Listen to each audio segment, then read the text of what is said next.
bonjour vous trois. D'ici la fin de la conférence, je devrais retenir vos noms.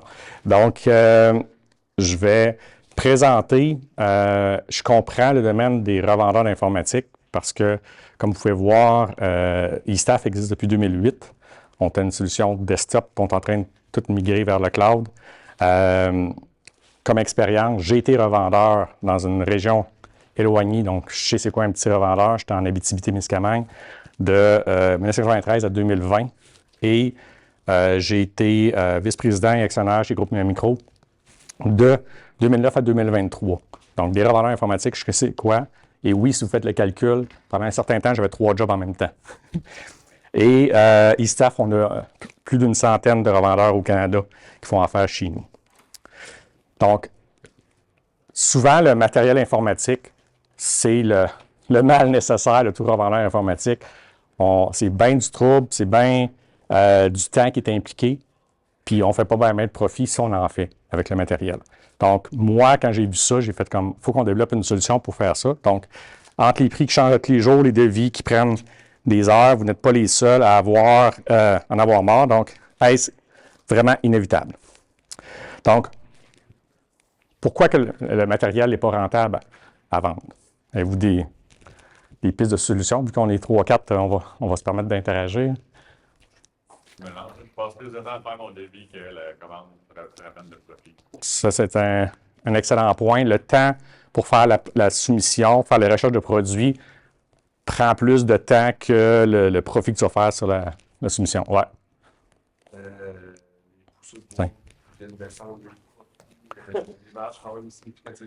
Oui, les marges, c'est un autre problème dans le domaine des TI. OK?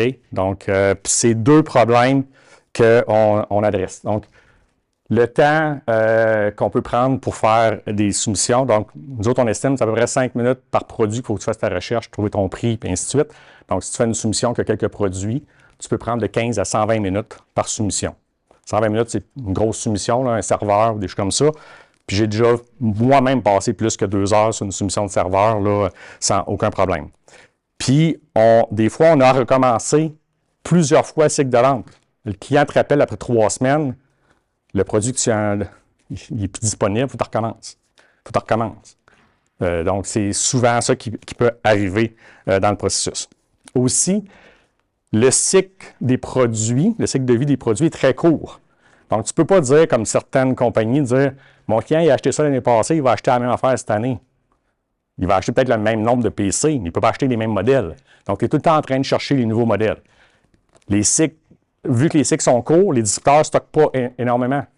Donc, c'est bien beau c'est un produit commun, mais ça peut arriver que les distributeurs n'aient pas en stock. Il faut que tu trouves un équivalent à ce produit-là. Donc, tu es tout le temps en train de faire des recherches. Et les faibles marges, OK? Donc, des marges typiques de 8 à 12 sur les catégories principales, puis tu as la pression des prix en ligne. OK? Donc, c'est vraiment comme ça. Puis en plus, on a le taux de change américain, des fois, qui va nous influencer de ce côté-là.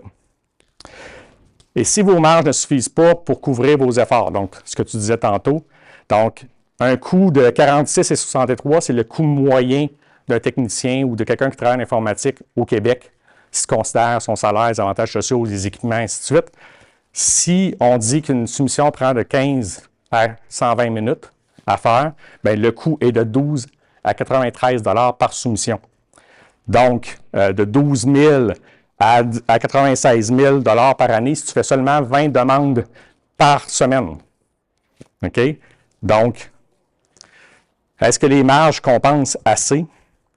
Si dans la moyenne, une marge moyenne de 10 20 demandes par semaine et une moyenne de 30 minutes par vente, vous devez générer $250 000 de ventes de matériel juste pour payer le salaire de la personne qui fait soumission avant de faire une première scène. Donc, ça, c'est un des problèmes. Le cauchemar du processus traditionnel. On va chez Lenovo, trouve le produit, parfait, je me plug chez TD Synnex, il ne l'a pas en stock. Je me plug chez Ingram, il l'a en stock, mais maintenant, je me sens qu'il est cher. Je vais aller chez un autre fournisseur, lui, il l'a un peu moins cher, donc c'est correct. Là, tu refais ça pour chaque produit. Tu répètes pour chaque produit. Si c'est un serveur, à un moment donné, tu n'as pas de disque dur en stock, il faut que tu recommences ta soumission complète, il faut que tu changes de modèle de serveur, faut que tu changes. Donc, c'est vraiment, vraiment, vraiment long de ce côté-là. Puis en plus, quand tu le crées dans ton logiciel, il faut que tu copies-colles, copies-colles, copies-colles dans ton logiciel pour faire ta soumission. OK? Puis en plus, si tu fais des soumissions juste par courriel, tu n'enregistres pas ça nulle part, tu ne crées pas tes produits dans ton logiciel comptable, quand quel client commande, après 3 semaines, c'était quel produit que j'ai soumissionné déjà? Je l'achetais où? Donc, au moins, quand tu as un outil efficace, tu vas pouvoir le mémoriser, puis pas recommencer tes recherches, Petite question pour vous autres. Quel distributeur a le meilleur prix? Ça dépend du produit, là. Ça dépend du produit. Mettons, portable. Gramme DNH? OK. Êtes-vous d'accord avec ça, une gramme DNH? Je pense que les opérations véhiculées pour ça.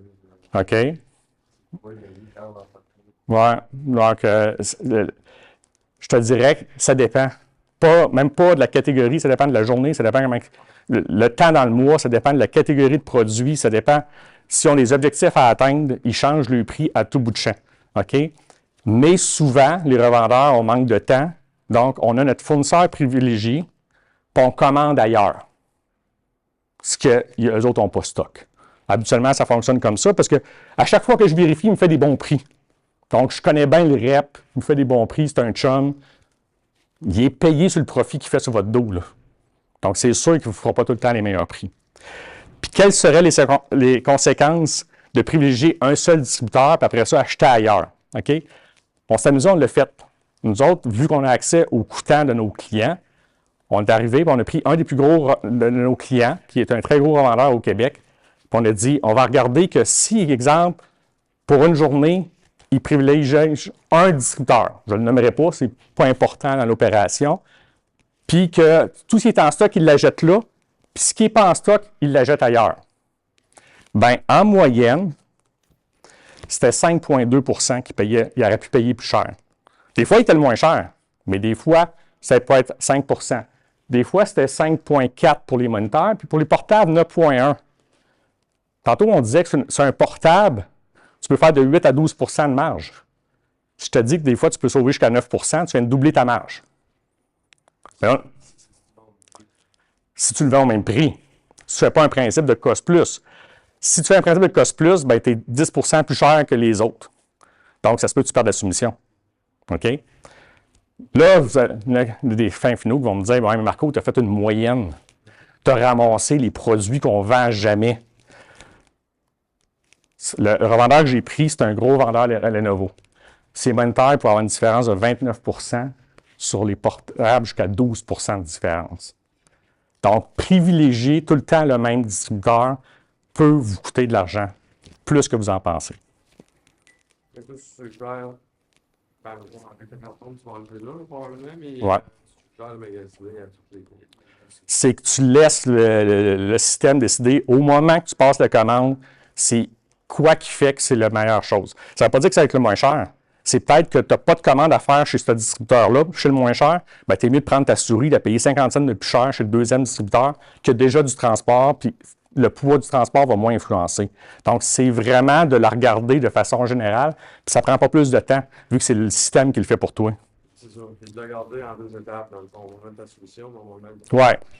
Oui. Ça peut arriver que tu perdes, tu pensais faire 20$ sur ta souris, puis en réalité, tu en fais 18 parce que la journée que tu as commandé, tu n'avais pas rien d'autre à commander, ou le prix était un peu plus élevé. Mais ça arrive à tous les jours de toute façon. Mais ça peut arriver que tu fasses plus d'argent aussi. OK? Et si on vendait trop bas, vous allez me dire, il y a tellement de marge, tellement pas de marge, tu vends trop bas. OK? Souvent, moi, nous autres, on a la possibilité dans notre solution que les gens fixent leurs règles de prix, puis la solution dit quel prix tu devrais le vendre. C'est vous autres qui décidez vos règles de prix, ce n'est pas nous autres qui décident ça. Quand je parle au revendeur, je commence, je dis, c'est quoi ta marge? Il dit, moi, 20 Je dis, sur tout? Il dit, ouais, sur tout. OK, donc, ça va être facile à configurer. Je dis, même sur les câbles? Ben non, c'est les câbles, c'est un peu plus que ça. Ah, OK.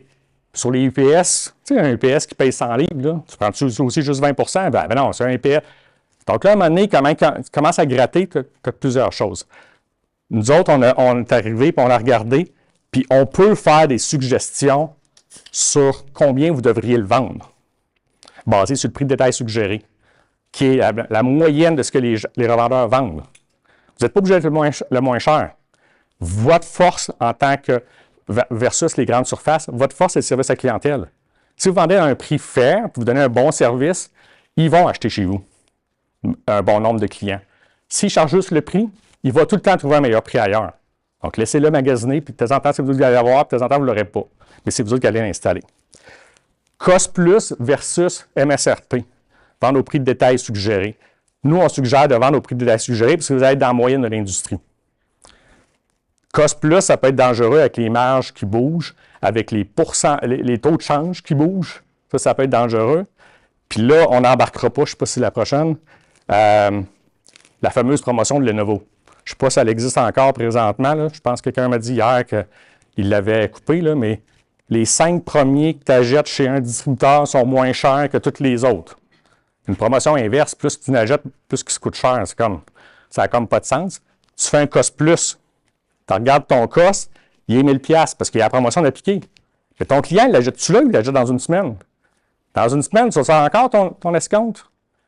Nous, on suggère que tu prennes le prix de détail suggéré pour aller, tu fais un rabais, tu dis, je ne vends pas mes portables Lenovo MSRP, je fais MSRP moins 5%. Comme ça, tu es tout le temps au même prix. Si ton client, quand il appelle, tu as la promotion, tu dis, gars, prends-en 5, je vais te le faire à tel prix. Tu peux baisser ton prix à ce moment-là, mais au moins, tu ne te commets pas. Donc, prendre le prix de détail suggéré serait peut-être une bonne valeur. Donc, si des fois, on augmente juste de quelques pourcents, ça fait toute la différence à la fin de l'année. Donc, ça prend une solution pour réduire le temps impliqué dans la vente puis maximiser vos marges. J'ai des revendeurs qui ont développé leur propre solution. Moi, ça me fait rire là, parce que j'ai 4 développeurs, ça fait des années qu'on travaille sur cette solution-là. On est branché avec 15 distributeurs. Bonne chance. Êtes-vous des revendeurs informatiques qui font du support informatique ou vous êtes une firme de développement? Vous ne serez pas aussi efficace que ceux qui font ça à longueur de journée. OK? Puis des API, ça change à tout bout de champ. Vous allez recommencer, vous allez vous reconnecter, vous allez avoir des problèmes. Mais il y en a qui le font. Il y a aussi des outils de soumission pour les TI. Qu'on parle de ConnectWise CPQ, qu'on parle de QuoteWorks. Ils sont branchés avec combien de distributeurs au Canada? 2, 3, peut-être 4. Nous, on est branchés avec 15 distributeurs canadiens. Pourquoi? Parce que tu as quand même besoin de la mémoire chez GB Micro. Tu as quand même besoin des câbles chez Tomori. Même si tu es un gros MSP, tu as besoin de ces produits-là. Donc, nous, on les supporte tous, ces 15 distributeurs-là. Ils n'ont pas la même qualité d'information dans la base de données parce que les distributeurs n'ont pas les mêmes outils, mais on les supporte tous. Donc, faire attention à ça. Puis nous, on n'est pas encore rendu une solution de soumission. On est une solution de recherche de produits puis donne l'information sur un produit. Quand un client t'appelle au téléphone, il dit « C'est quoi le prix de ton portable, telle affaire? » Il ne veut pas une soumission là. Il veut que tu trouves le produit et tu lui donnes le prix là. Après ça, envoie-moi la soumission. Dans un outil de soumission, il travaille sur la présentation. Il ne travaille pas sur la recherche. La recherche n'est pas optimale. Donc, c'est vraiment de penser comme ça. Donc, la solution eStaff, on a appelé nos modules avec des noms. Pourquoi on a fait ça? C'est un concept marketing. Il y a plein de gens qui passent au kiosque. Hey, vous avez fait des agents IA? Non, on n'a pas fait des agents d'intelligence artificielle. C'est vraiment, on a appelé ça comme ça. Donc, Charlie, on l'appelle notre représentant interne. Il y a tous les outils qui tournent alentour de qu'est-ce qu'un représentant a besoin pour pouvoir faire une soumission. Recherche de produits, fiches techniques, accessoires sur un produit. Qu'est-ce qu'il y a dans la boîte? Vous allez me dire, qu'est-ce qu'il y a dans la boîte? Si j'achète un portable, j'espère que le portable est dans la boîte. Oui. Un moniteur. Le câble, est-il fourni? Il n'est pas fourni. J'ai certains de mes revendeurs qui m'ont dit que des manufacturiers de moniteurs les appellent pour dire « Hey, tu peux-tu demander à Charlie qu'est-ce qu'il y a dans la boîte? » Ils ne savent même pas, eux autres, même. Il dit « Le temps que je demande à un ingénieur, ça va me prendre une journée ou deux avec me répondre. Mon client a besoin de la réponse. » Il dit « Peux-tu demander à Charlie faire recherche? » Oui, Charlie dit que le câble HDMI est fourni. Il dit « Parfait, merci. » Donc, c'est vraiment ce qu'on est capable de faire de ce côté-là. L'Easy, c'est l'écran de paramètres. Donc, c'est C'est pour ça on l'a figuré par une grand-maman, là. C'est là pour s'occuper des règles de prix. Tout le monde fonctionne de la même manière. Vous n'êtes pas obligé de fixer les règles de prix dans notre solution. Mais moi, je considère que vous devriez le faire. Comme ça, tout le monde dans l'entreprise donne le même prix. Donc, ça, c'est un des avantages. Et on y a rajouté des services, comme je vous disais. Vous pouvez faire en sorte que l'Easy, une fois par mois, elle va ajuster vos règles de prix pour que vous soyez dans la moyenne du marché. Vous ne serez pas le moins cher, vous ne serez pas le plus cher. Puis vous dites à l'Easy, je veux un profit minimum de X par catégorie. Donc, elle n'ira pas en bas de ça. Donc, ce n'est pas vrai qu'on va contrôler vos prix, puis on va arriver, puis on va vous dire, non, vous allez faire juste tant d'argent. Vous dites, bien, moi, je veux être d'un prix, mais un portable en bas de 75$, je ne veux rien savoir. Parfait, on va mettre ça comme minimum, puis elle va calculer en conséquence de ça. Donc, c'est vraiment comme ça qu'elle est pensée. Et Jerry, qui n'est pas encore prêt, il est prêt en desktop, mais il n'est pas prêt en web, lui, il s'occupe des achats. Donc, lui, ce qu'il va faire, c'est qu'il va regarder tous les achats pour la journée, puis il va dire comment ça coûte c'est quoi le moins cher pour commander tout ça aujourd'hui. Donc, il va arriver, puis il va faire ses optimisations, puis il va regarder, puis il va dire, OK, ta souris, tu devrais apprendre de chez Ingram, envoyer la chez TD Synex, comme ça, tu ne payeras pas de transport chez Ingram parce que tu n'auras plus rien à commander là, puis tu vas dépasser le 1000$ pour avoir un transport gratuit chez Synex. Puis la preuve qu'on connaît le domaine, chez Synex, si vous commandez au-dessus de 1000$, vous avez un transport gratuit. Mais ce qu'il faut que tu saches aussi, c'est que si tu dépasses 150 livres, c'est plus livré par Purolator, donc tu n'es pas susceptible au transport gratuit. Donc, je commande 10 moniteurs LG, transport gratuit. Je suis au-dessus de 1000$, je suis en bas de 150 livres. Je commande 11 moniteurs LG, transport de 100$.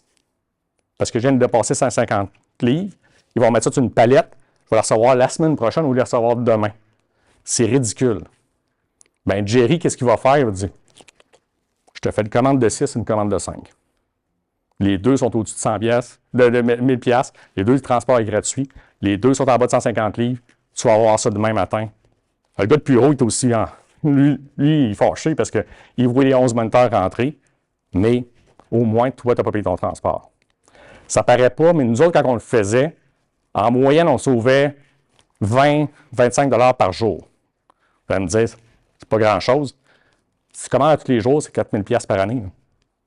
Donc, c'est une différence que ça peut faire de ce côté-là. Puis quand tu as une solution intégrée avec les recherches de prix, bien, voici quelques petits trucs pour faire plus d'argent. Il y a une statistique qui dit que les revendeurs informatiques vendent à peu près 85-90% des imprimantes dans le marché. Mais c'est les grandes surfaces qui vendent 85% de l'encre. Pourquoi? Et où l'argent? On fait 10% sur l'imprimante, on fait 20% sur une cartouche d'encre. Les revendeurs, on s'est concentré sur l'imprimante. Les grandes surfaces sont concentrées sur ce qui est payant, la cartouche d'encre. Dans notre solution, sur bien des imprimantes, on a les cartouches d'encre. On vous dit c'est quelles. Propose-la à ton client. Là. Il en a besoin de toute façon. C'est pas plus long. Tu vas voir dans l'onglet, hey, je te mets des cartouches d'encre en même temps, ça te tente-tu? Ben oui. Ta commande initiale, je te donne 5% de rabais ces cartouches d'encre. Parfait. Il va le mettre avec. Donc, ça va vous aider à augmenter vos ventes. Exploiter les promotions des distributeurs. Présentement, je n'ai pas vérifié ce matin, là, mais si j'irai voir dans l'Easy, on a une page qui vous dit toutes les promotions présentement en distribution. À chaque fois que je regarde, il y en a plus que 20 000 produits en promotion. Genre, il y a des promotions qui sont ridicules. Là. J'ai vu un produit à 10 000$ qui avait 5 cents de rabais, puis il considérait que c'était une promotion, là, mais à un moment donné, on n'a pas le choix. Donc, si tu dis, je veux juste les promotions qui représentent au moins 5%, c'est en moyenne 12 000 produits qu'il y a.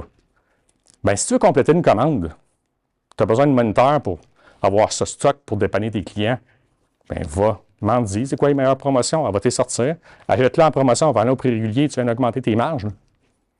Donc, ça, c'est quand tu as des outils qui sont à ta portée de la main, ce n'est pas plus d'ouvrage pour le faire. Puis l'autre chose aussi, c'est utiliser vos techniciens pour faire de la vente. Dans notre solution, tu peux cacher le coûtant. Ils voient juste le prix de vente, si tes règles de prix de vente sont bien configurées. Donc, ton technicien, il y a un disque dur à changer dans un poste, il vérifie, ça prend un SSD, tout ça, il parle au client, Il dit, ça va prendre 1 heure. Alors, parfait, le disque dur combien? Il dit, tant peu, il faut que je parle à quelqu'un au ventre pour sortir le prix. Hey, il y a le client au téléphone. Il pitonne le code, ça lui dit le prix, ça dit si c'est en stock. Il est capable de faire la chose. Hey, ils sont pros, eux autres. Dans 30 secondes, ils peuvent donner tous mes prix. Vous n'avez pas besoin de déranger un directeur de compte pour sortir un prix d'un disque dur. Là. Donc, c'est vraiment de bien l'utiliser. Dans ce temps-là, tu n'es pas gêné que tes techniciens l'utilisent. Tu lui caches le coûtant. Pourquoi tu lui caches le coûtant? Parce que je me suis aperçu avec les années que les techniciens ont un drôle de concept avec le profit. Ils n'aiment pas ça. S'ils voient un câble à 10$ puis qu'on le paye 2$, ils font comme ben, on va le vendre à mon chum 3$ quand même. Ils ne calculent pas le temps que tu as pris pour le commander puis ces affaires-là. Tu y caches le coûtant. Les gosses plus, comme tu parlais tantôt, mais là, tu viens de pas quitter. Bien, c'est ça. Donc, nous autres, on suggère, le prix d'aide suggéré. Tu vas être dans la moyenne. Il y a quelqu'un qui me dit autrefois, il y a tel produit chez Eaton que c'est l'équivalent d'un chargeur que tu mets dans le lecteur dans le char, puis il est vraiment plus cher que les autres. Ouais, puis là, sur 1 million de produits, j'en ai peut-être 1000 que les prix n'ont comme pas de sens. Tu iras l'ajuster, le prix de celui-là. Là. J'ai 1 million de produits que je t'ai dit comment le vendre en moyenne, ça devrait être pas pire. Si en plus, tu enclenches les promotions automatiques, tu peux dire à Lizzie, à chaque fois qu'il y a une promotion sur un laptop Lenovo, qui a au moins 5 % de rabais, fais une promotion dessus. Donc, s'il y a 100 $ de rabais, tu donnes 100 $ à ton client. Toi, tu fais la même marge parce que ton prix est calculé sur le prix de vente normal. Tu as reçu 100 $ de rabais, tu donnes 100 $ de rabais. Tu fais la même marge. Tu peux même dire à Lizzie, en passant, garde-moi 10 % dans mes poches. Donc, tu ne donneras plus de promotion de 100 $, tu donneras une promotion de 90 $. Ton client, lui, il reçoit le prix. Il va dire, ça a de l'allure, ça. Il est à peu près dans les prix que je vois sur le marché. Puis moi, je l'ai vécu, ça. Au début, quand je donnais les prêts à mes clients, quand j'étais propriétaire, je veux parler à Marco, il va me donner un meilleur prix. J'arrivais, il dit, quoi, tu as besoin de telle affaire? Je dis, c'est le même prix que ton technicien m'a donné. Je dis, ouais. Ben là, tu peux pas me faire un meilleur prix, mais je t'en achète combien? Je dis, juste un. Non. Si t'en achètes 5? OK, je vais te faire un meilleur prix. Comme ça a pris à peu près quelques mois. Il ne demandait plus à Marco pour un meilleur prix. Il savait qu'il allait avoir le même prix que tous les autres employés. Donc, c'est ton employé à la caisse qui donne les prix au lieu que ça soit toi qui te fais déranger pour une clé USB. Un exemple. Si vous avez un chiffre de vente de 750 000 en matériel à du 9 %, vous faites 67 500 $ de produits bruts. En temps, on estime que ça va vous coûter à peu près 34 000 ou 35 000 $. Donc, vous faites une marge nette de moins de 4,3 %. Si on fait juste économiser, je vous ai dit tantôt que si vous ne privilégiez pas un fournisseur, vous pouvez sauver en moyenne 5 %. J'ai dit 2 %. J'ai dit 2 %. Donc, j'ai coupé ce que vous pouvez gagner de moitié. On augmente la marge. Au lieu de passer de 62 heures, on tombe à une marge de 10 %. Donc, déjà là, vous faites plus d'argent. Je viens de doubler votre profit dans ce département-là. Puis, qu'est-ce qu'on fait avec les 687 heures qui étaient libérées? Bien, si tu fais le même nombre de soumissions, puis tu en gagnes juste un certain pourcentage, tu peux aller chercher un chiffre d'affaires supplémentaire. Mais moi, ce que je dis aux gens, c'est, avec le temps sauvegardé, économiser, parlez à vos clients. En parlant à vos clients, bien, vous allez avoir une meilleure utilisation, un meilleur service. Ils vont dire, hey, eux autres qui connaissent ça, ils prennent soin de moi. Donc, le résumé des bénéfices, économie de temps substantielle, 75 % de réduction de temps de traitement. On recentre sur nos activités à nous autres. On peut augmenter nos marges sans nécessairement augmenter nos prix, mais on peut aussi, si on le vend au bon prix, puis l'expérience client est améliorée.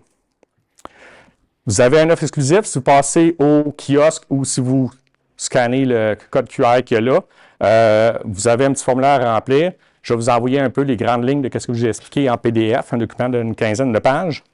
Et vous avez la possibilité aussi de demander pour une démo pour que je puisse vous monter le produit ou vous passer au kiosque.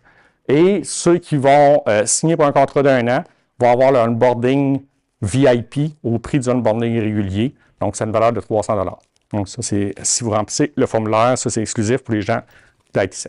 Donc là, avez-vous des questions? Je pense que je suis en montant. Oh oui. Parfait. Donc là, c'est Erika qui va décider combien de questions que je prends s'il y en a. Avez-vous des questions? C'est quoi la différence entre le onboarding, VIP OK. Le onboarding régulier est 300 $. C'est parce que nous autres, il faut qu'on vous accompagne à demander des accès chez les distributeurs, et ainsi de suite. Puis on vous donne les messages envoyés, donc vous faites ça. Le onboarding VIP, la différence, c'est que dès que tu signes ton contrat, on se rencontre, je t'explique, c'est ça qui va se passer. Et by the way, c'est toi, il faut qu'il fasse ses demandes aux fournisseurs. Surveille les emails.